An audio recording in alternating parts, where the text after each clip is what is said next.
Hello, and welcome to a very special edition of The Piano Man with Stanley Carr. We've got a very special guest here this evening. She is a singer-songwriter, Americana fusion singer-songwriter from Nashville, originally from Columbia, Maryland. She's got a political science degree, and she's also done some Chinese, Spanish, and French translation for many years. Eileen Bernstein has charmed audiences across the U.S. with clever, heartfelt songs chronicling a fascinating life well lived. From festivals to folk venues, house concerts to coffee houses, and many songwriter nights in between, Eileen's love of language shines through. Her multilingual experience and years as an educator gives her music a refreshing and insightful perspective that keeps her faithful fans coming back year after year. She's been playing across the country, and her song She's Got Her Way was VH1's Song of the Year. She masterfully intertwines the poetic eminence of Jewel, the quirkiness of Sheryl Crow, and the power ballads of Journey into her original work. And she's got 2 tracks released from her upcoming album Healin Will Start and captured hearts. Some fan favorites include In Love We Trust, dedicated to natural disaster victims, No Place But Up, makes people cry. She loves when her songwriting and performance tug at the heartstrings. She's worked with Joe Macre of Crack the Sky, who mastered her last EP. We're going to hear from Eileen in just a little bit, but first we're going to play one of her songs. This one is called In Love We Trust. All right, we have got Eileen in the studio with us here. Eileen, welcome. Thank you. It's great to be here. Thanks for having me. Yes, of course. All right. So, tell me about where you're from. I'm from Maryland originally and grew up in New Jersey and came to Nashville after my kids graduated to pursue music more intensely. So, all right. So, what part of New Jersey? Ridgewood. Bergen County. Okay. All right. Maryland, I lived in Maryland for a good part of my childhood, I must say. 3 to 10, pretty much. So I've seen a lot of stuff change over the years. It's grown. It's unbelievable how much it's changed every time I visit. What part of Maryland did you live in? In Columbia. Columbia, yes. I lived there too. I can speak about the In Love We Trust if you like. Yeah, since of you course. just played that. Yes. Yeah, that'd be great. So In Love We Trust is a tribute to survivors of natural disasters. And there was a period of time when I lived in Columbia that there was a bunch of hurricanes that had gone through, including Hurricane Floyd. And our basement got flooded numerous times, and eventually we had to throw stuff out that we really didn't want to throw out, family treasures type of things. But I got to thinking about, hey, at least we still have a house, because there were many people who lost their homes, and so it's a tribute to the people. I'm trying to remember, when was Hurricane Floyd? Oh, you got me. I'd have to look. I don't remember. It was quite a long time ago, but I remember that there were, something like 4 hurricanes very close together. Wow, that's scary. It was. Especially then when there's more than one. Yes. Yeah. Wow. And I'm sure you knew a lot of people that suffered, unfortunately, through that time. Right. So, at least we had our house. It was still standing. So, yeah. So music, was that something that was always something you wanted to do, or you just decided I want to be a songwriter, be a musician? So languages and music came together kind of at the same time. I grew up wanting to understand what everybody was saying. And so when somebody spoke in a foreign language, I was determined to figure out what they were saying. So I started studying. I studied Spanish, French, Italian, Russian, Hebrew. My most fluent languages, I would say, were Spanish, French, and Chinese. Yeah. It's very interesting. Like, you never really hear a lot of people mention Chinese as like a language to master. Well, it's actually very important in the business world, you Yeah, know. So true. yeah. So the commonality I found between foreign languages, and music is that it helps you communicate. You overcome barriers that there are to communicating with other people, and that's how I became fascinated with both foreign languages and music. Mm. Yeah. So growing up, did you have like a favorite artist or musician that you I liked? still do. Yes, Journey is absolutely at the top of my list. And you can hear a lot of the ballady stuff that I do on keyboard that is influenced by Journey. Yeah. Yeah. What a vocalist Steve Perry was. I Oh, mean, he yeah. was just like, I would say him and Freddie Mercury are like the top two like most iconic singers in rock music. Oh, yeah. I mean, the way they're able to just deliver those notes and just they're powerhouses. Oh, for sure. For sure. Yeah. So yeah, I mean, But you know what the funny thing is when I was growing up in high school, my friends and I would gather at Glen Rock Park, which was Mhm. within walking distance of our house, and we would play John Denver on the guitar for hours and hours and hours. So I started out very folk, and then I branched out into all the classic rock and even country. I mean, I love Sheryl Crow, I love Miranda Lambert, Katy Perry, and Evanescence. oh my gosh, that's very eclectic. You got Yeah. a variety there too. Yes. Yeah, John Denver. I mean, that's somebody you don't really think about much these Right. days. When you think about like pioneers of music and icons, I mean, he wrote a lot of songs and People still cover him today. yeah, Yeah. yeah. Yeah. But yeah, it's just it's you got like a nice mix of artists that you just really sink your teeth into and just like really delve yourself into like listening to their stuff and their styles.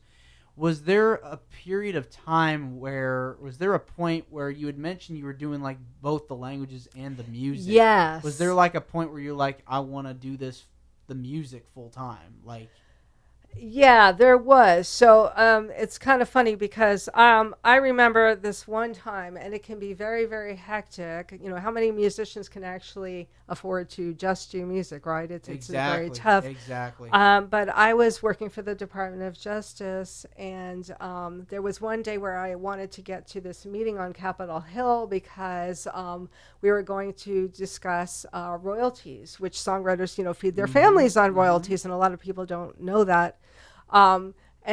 So I had joined Songwriters Association Washington and Nashville Songwriters Association International, NSAI. And so I'm in this meeting on the 13th floor of the building in Washington, D.C. at the Justice Department. We're talking about this, legal case. I was a paralegal at the time, doing a lot of translating for them and working on international cases. We were talking about getting together with foreign ambassadors and foreign law enforcement and what we were gonna do on the agenda, what we were gonna serve at the meeting, and all this other stuff. And I'm looking at my watch. Oh gosh, I gotta go. So I rushed down from the 13th floor of the building and ran to the metro.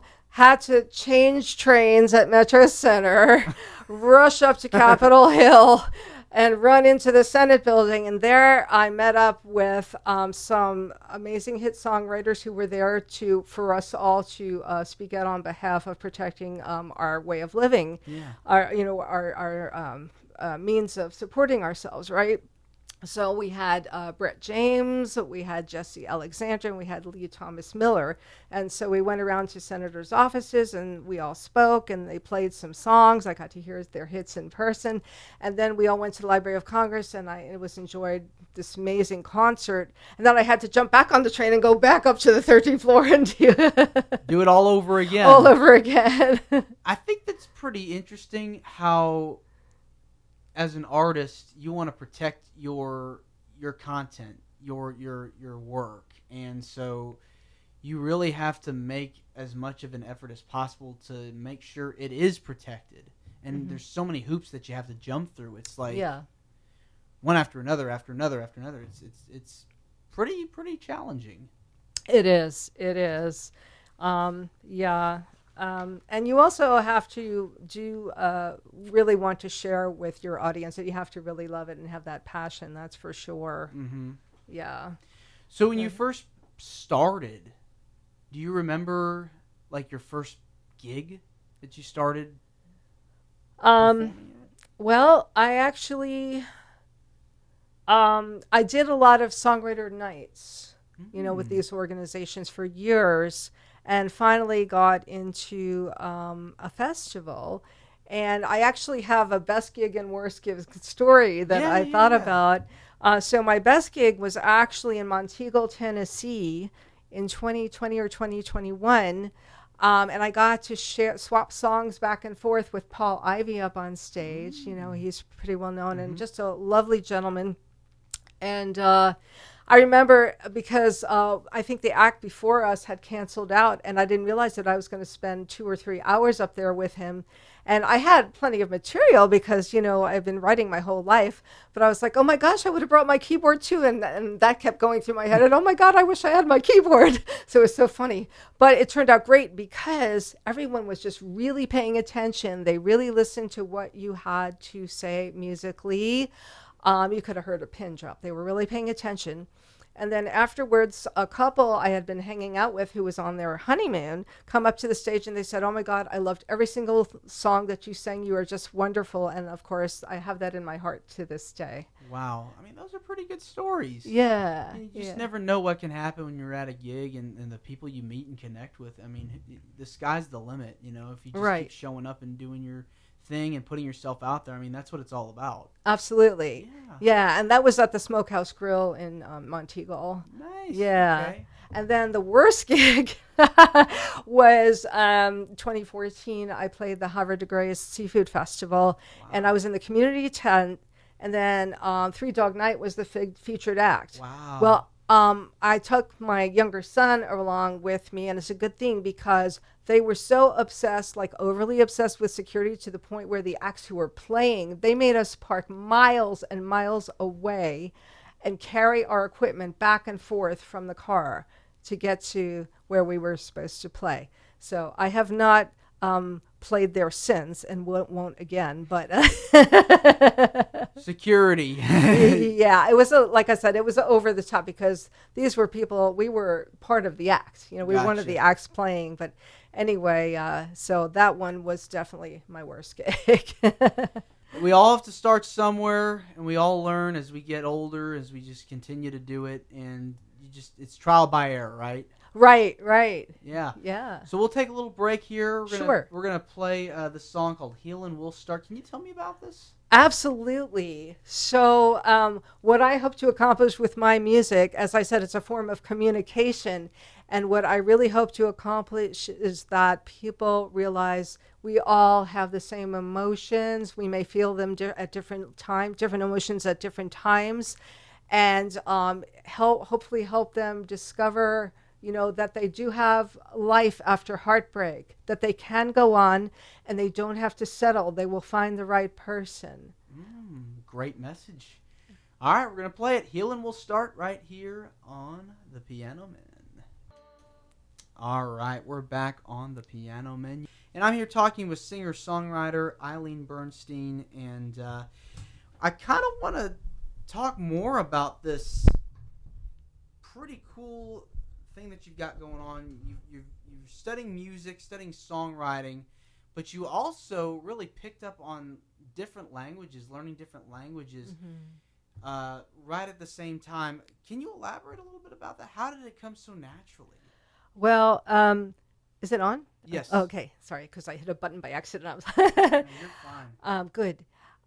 So I actually, my step uncle was Puerto Rican, and I actually asked him to teach me languages, the Spanish language, before I even started it in elementary school.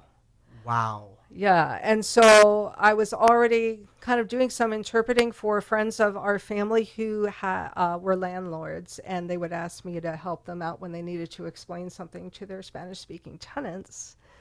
Yeah, and then I took French in school, and even in high school, I already was translating. My dad had worked for Grumman, and I translated this technical paper on aerospace engineering.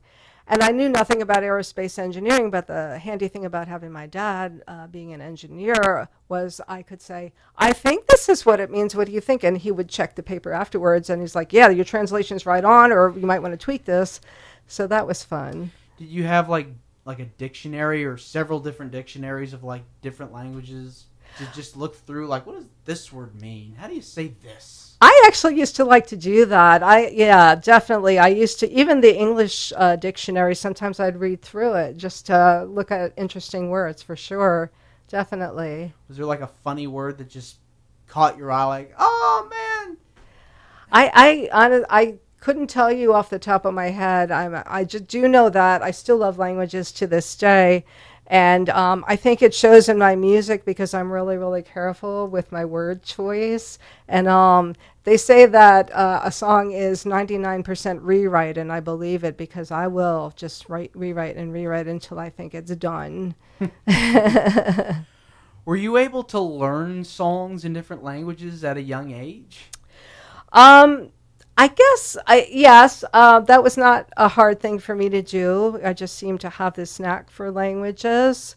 But for some reason, I just haven't really moved in that direction. Yeah. The interesting thing is I did have a songwriter that I knew from NSAI ask me at one point to translate one of her songs into French, so I was able to do that for her.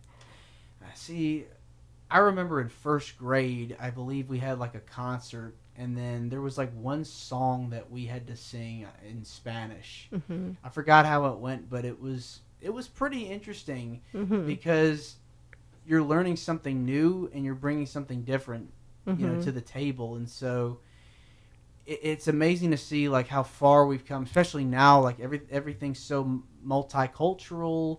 You'll learn about different backgrounds, different cultures, different, and it's really awesome.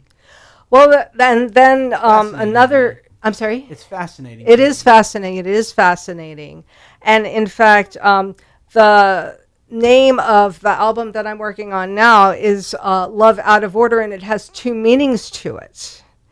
One meaning is love is broken, and the other one is things don't happen in the order or sequence that you expect they will in life.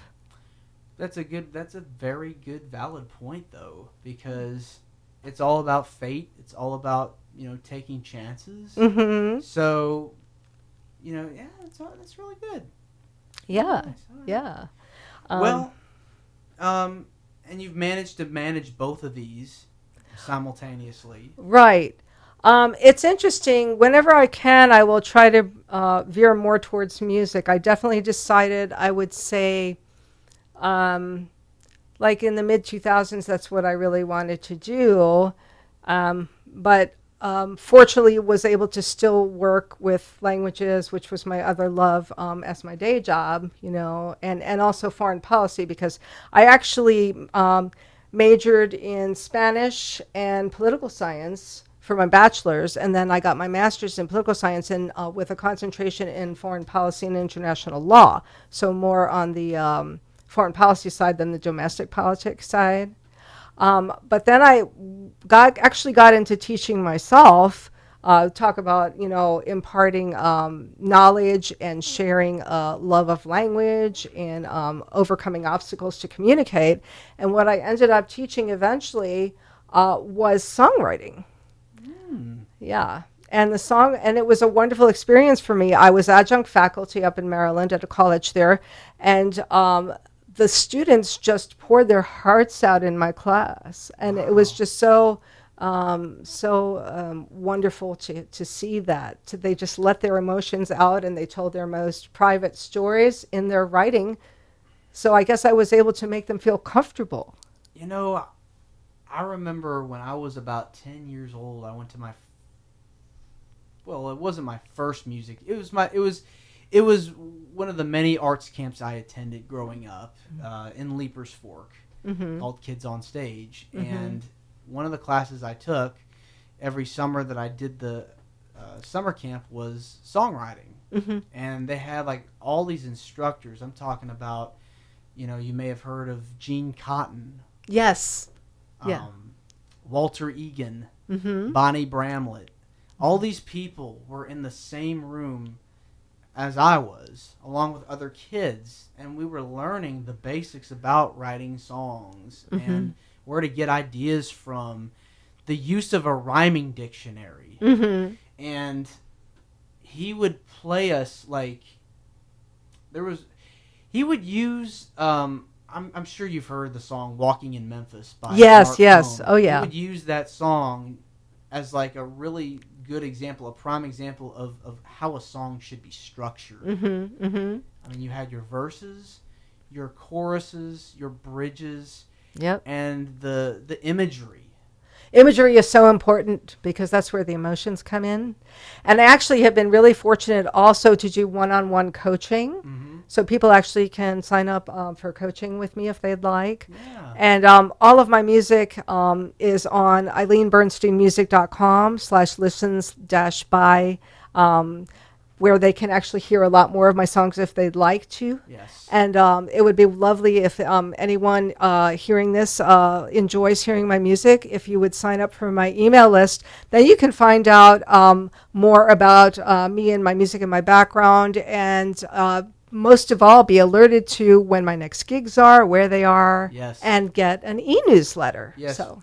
We'll give you another plug at the end for sure. Oh. So you will remind everyone where to go. But yeah, definitely we'll check those out, and the listeners can check those out. Mm-hmm. So we'll segue here into this next selection. This is called Captured Hearts. Tell me about what made you decide to write this song. So once you have broken up, and in my case, unfortunately, it was a divorce, and it was the love of my life, and you think that you're afraid to give it a try, and lo and behold, you do find someone else. Everyone finds somebody else. And you gotta let them know that they're not second choice. That they're a person in and of themselves too, and don't be afraid. Just go for it, because life is short, and you'll know pretty quickly if it's right for you or not. So just go for it and let your heart fly. Yeah, we'll play it right now. This is Captured Hearts on the Piano Men. All right, you're tuned to the Piano Men with Stanley Carr, talking with singer-songwriter Eileen Bernstein. Wow, we got to give credit to the background vocalist here and guitar player Aaron English. Yes, yes. So the person who does the guitar and has done guitar on a lot of my recordings and did my whole No Place But Up album on guitar, although I'm playing too, is Greg Tape. Very, very talented. He was my producer. He did the mixing. And Aaron English is a wonderful world musician. Absolutely beautiful. And I was so thrilled to have him on this song with me. Yes. Yeah. And the mastering was done by Hasco Duende. And the recording on this particular song was done at Sam Cooper's studio. And I don't know if you were aware, but unfortunately Sam is no longer with us. But he was just wonderful. Sam was wonderful at getting me to relax and just sing the best I've ever sang. Just a great vocal performance. And the trick apparently is to just pretend you're having a conversation with somebody talking about languages again. Yeah. You're literally pretending in your head, imagining in your head that you have somebody in the room that you're talking to when you sing, and that helped me tremendously. Have you gone to other countries to perform? I have not. I would love to. Yeah. What's the one country that you want to visit and play? I think I would love to go back to Spain. I lived in Spain, in Madrid, my junior year, and it was just a wonderful experience. I haven't been back since, and I would love to go back there. I had lived with a family at the time. Wow, okay. And I actually have an interesting story about languages when I was there. One day I was walking downtown Madrid, And this gentleman approaches me and he starts to speak with me in French. Then he was like trying to figure out what language I spoke. So then after French for a little while, which I did speak, he went to Spanish. And then after Spanish for a little while, we realized we both spoke English. And it was the funniest thing. And what he really wanted was directions to the Palacio de Comunicaciones, which is this incredibly fancy, gorgeous building. It was a post office. Wow. Yeah. See, that's hilarious. Yeah. It's almost like they're testing you. Yeah. Going from a language that's not even the standard language, the first language, and then they just go into talking another language and then another one. So it's pretty funny. It was funny. I think he was trying to find what our common language was, and it turned out to be English, which was really funny. Yeah. Wow. All right. So that's on the bucket list. What are like the favorite songs that you have written that you can talk with me about, share with me? Sure. Yeah, so No Place But Up, I would say. That is the title of an EP that I had released, yes. And again, Greg played a lot on that. So No Place But Up actually has made people cry. It's that one song that everybody comes up to me afterwards and says, you know, this reminded me of this memory or that memory. And in fact, I had played at Belcourt Taps, which is no longer, and this widow came up to me and she had said, I'm a new widow and your song just touched me so much. And I always remember that. And I'm so grateful that I've been able to touch somebody like that. Yeah, I mean, music is like chicken soup for the soul. You Yes. know? There's something for everybody, and it's either positive, negative, happy, sad, but there's that feeling that whatever it is that's going through your life, there's a song for it. So I think that's really neat. Exactly. And what I did accomplish that with No Place But Up, I think that feeling of, hey, I'm not the only one out there feeling these feelings. You know, it's interesting. I think the pandemic just screwed up a lot of things. I think that, you know, so many people got furloughed and fired from work. People couldn't see their friends anymore. It was just such a devastating time because there was this feeling of loneliness and emptiness. Mm-hmm. People just needed something to get through. It was just so hard. Yeah. I'm sure for you it was devastating, you know, not being able to play or see friends or socialize. And Yes, it was. It was really hard. I did manage to do some Facebook Live, which was great. But yeah, being out and seeing people was very difficult, and COVID was a very difficult time. I did lose my mother to COVID, so yeah. Thank you. It's never a good feeling to lose somebody special to you. No. And I look back on that period, it's just like, you know, as devastating and sad as that was, I feel like we learned a lot coming out of it. Mm-hmm. I know that I really valued my family and friends even more. And that's the first thing that I wanted to do was go see them. And I think a lot of people felt that way. Yes. What made you decide to want to move to Nashville? So actually, through NSAI, I had been making trips here a number of times when I could for song camps and music conferences, and just really got to know the scene. Just all the writers' rounds were wonderful, and all those venues that unfortunately a lot of them are not existing anymore. They closed down. So the scene is changing a lot. But I was coming down when that old scene was still active, and just being able to collaborate. I think, I never came down here expecting miracles because those are few and far in between I guess, in any career, really, in any fields. But what I was so excited about was having so many opportunities to play, so many places to play, and so many people to collaborate with. The cool thing about Nashville is that the songwriting and music community is very tight-knit, close. People network and meet each other. There's no competition, really.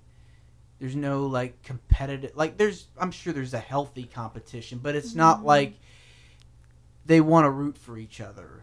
You know what I mean? There's people that they're friendly.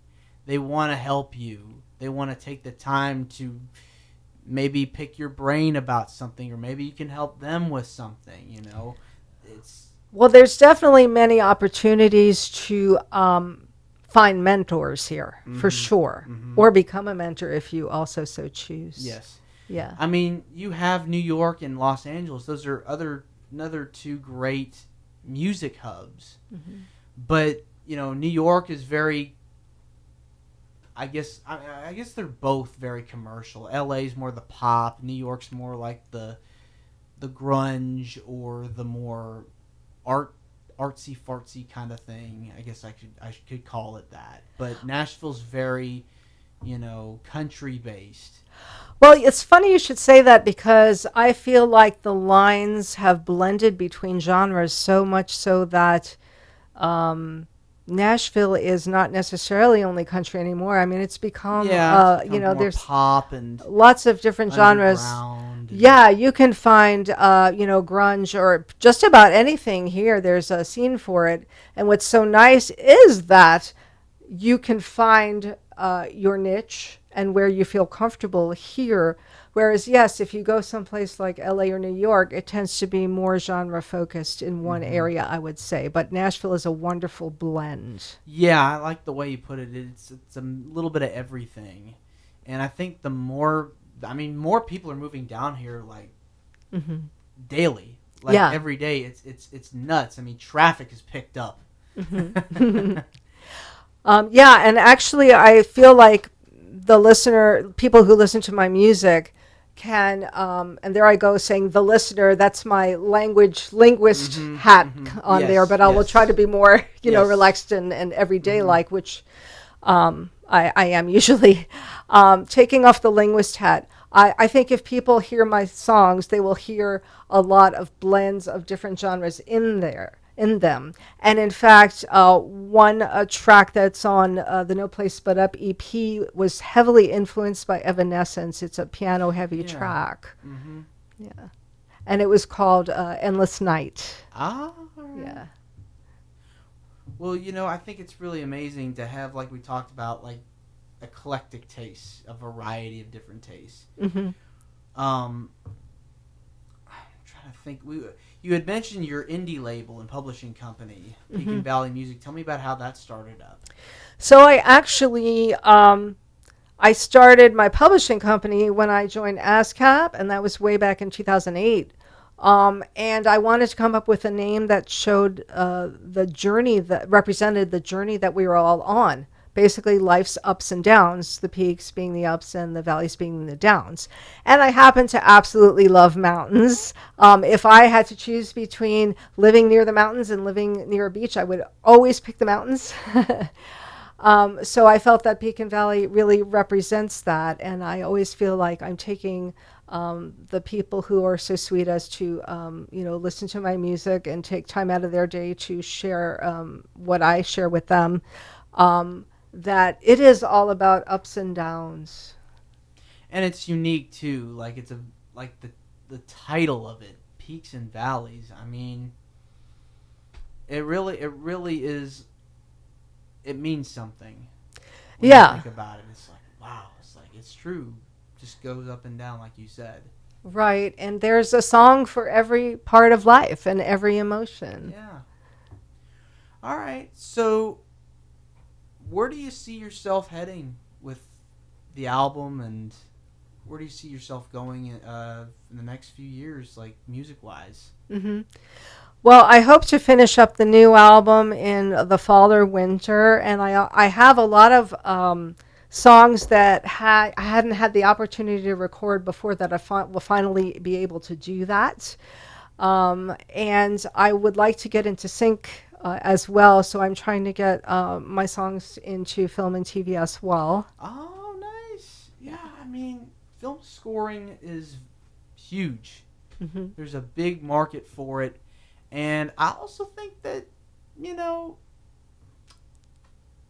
it's very underrated. Not a lot of people really think about how important that is. Right, music makes or breaks the scene. Yes. For sure. Do you have a dream collaborator or someone that you want to play with? Yes, Sheryl Crow. Sheryl Crow. Yeah. I mean, she lives in Nashville from where She sure does. So, She sure does. So that'd be a good one. I'm trying to think. Do you have any gigs coming up that you want to plug or promote that people want to come out and see you? So the next one is a songwriter's night, and it's at Bad Axe Throwing on Fog Street, and that is in September. I believe it's the 25th. It starts at 6. And it's kind of funny because the first time I went there, I had these visions in my head of axes flying towards the stage. But fortunately, that is not the case. Yeah, don't want to be caught in that mess. No. So the axes are well away from us, but it's a fun place to go, and I would highly recommend people coming out and hearing some wonderful talent. I'll be so happy to see you there, and you have other artists who will be up and playing as well. Yeah. What can you tell me about the music business? How much do you feel that it's changed since you started? I think that it was a lot more accessible when I started. Now it seems like even if you want to do something like have somebody design a logo for you, or help you with the marketing, which is the hardest part. I've never been good at marketing myself. I'm good at marketing other people, but not me. It seems like everybody is just trying so hard to get known themselves and so busy and caught up in the rat race that to get a phone call back from anyone is very difficult. I think that has changed a lot. There's not the communication that there used to be. And it always amazes me that even some of the best people, sometimes I think, don't they need my business?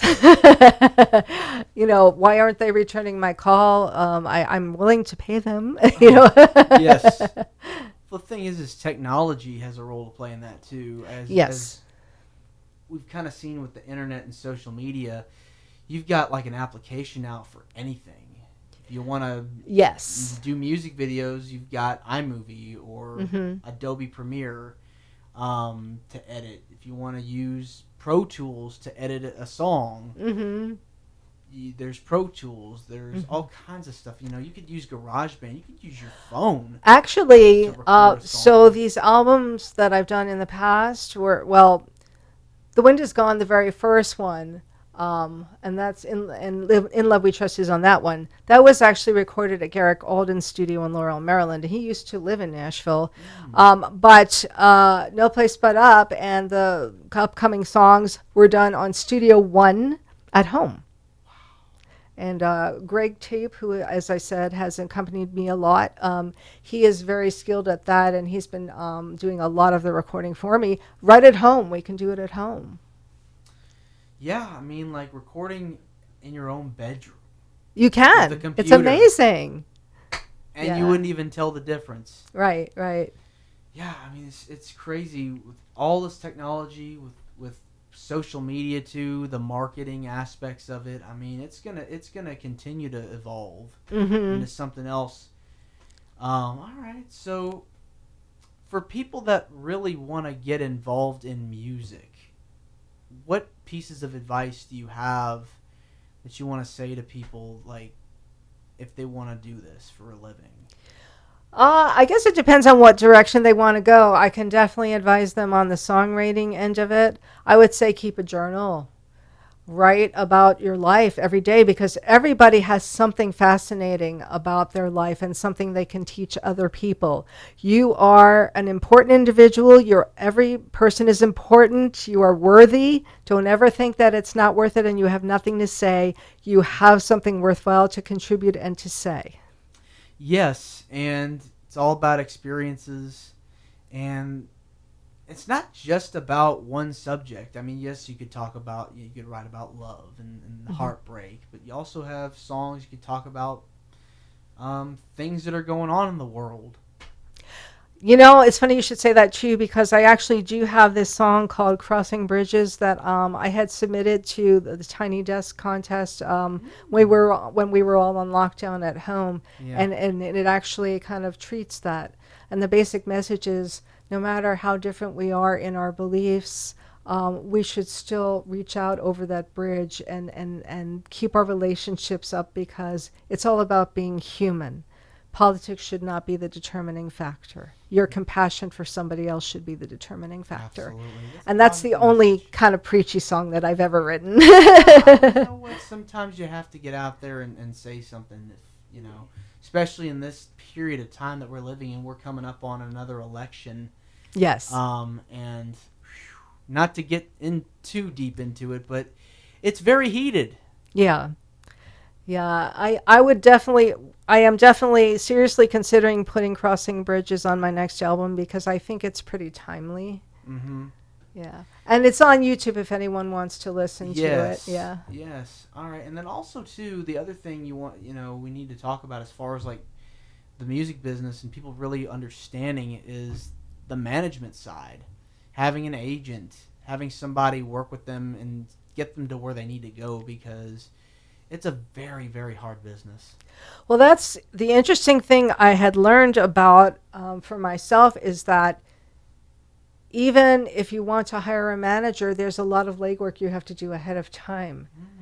No matter how much of professional advice that you think that you need or want, they're always going to want to see that you put a lot of effort in by yourself first. That you're out there posting as much as you can on social media, that you're writing as much as you can and collaborating with as many people as you possibly can, and that you're trying to book gigs. So it's definitely a DIY era, and that actually is very complicated. It's also invigorating, because you have a lot more control over how your career goes, but it is exhausting. It can be. I mean, it's competitive out there. You have to really find something that makes you stand out and unique over everybody else. It's very tough. Mm-hmm. And even if you do, and everybody does have that, but even if you are able to discover that, being able to communicate what your uniqueness is can be very tricky. Yes. What are some things for you that you found that has helped you with your social media or with your marketing that you're able to do and feel like it's gone pretty well? I think reaching back into my life experiences more and more. I think every decade we all look back and say, wow, what did I learn from this? What do I want to do differently? What did I do well? And I feel at this stage of my life, I have a lot of reflection that I can do, both to myself and in my music, and I think it can potentially help other people. Yeah, I mean, that's the thing. It's like, if there's something that that you're going through that somebody else is going through, it can help them 100%. No matter what anybody's going through in life, there's experiences that are common. Mm-hmm. It's super relatable. Mm-hmm. Yes. Wow. Eileen, this has been wonderful getting the chance to have you on the show. It means a lot to me and to my listeners. So I want to say thank you. And one more time, if you want to plug your content, your music, where can people find you on social media, how they want to get in touch with you, if they want to hear your songs? Sure. As I mentioned, the best place is EileenBernsteinMusic.com. There is a listening page there, and you can hear my entire first album, Wind Is Gone, my entire EP, No Place But Up, and the new releases. They always go on there. I am also on SoundCloud. I'm on YouTube. I have Eileen Bernstein musician.com on Facebook. So there, as you have your personal page and your music page, well, I have a music Facebook page that I would love for you all to follow me on, and I'd love you to join me in this journey. I'm on Instagram as well, and I'm still learning how to navigate all of this. Yes, it's a process, but I guarantee you that you can find it. You can do it. Yeah. All right. Well, Eileen, thank you so much again, and you're more than welcome to come back. Thank you for having me. Yes, my pleasure. We're going to leave you with the song No Place But Up by Eileen Bernstein. This is The Piano Man with Stanley Carr. And check us out on our Facebook page, facebook.com/The Piano Man Radio Show. I'll see you next time.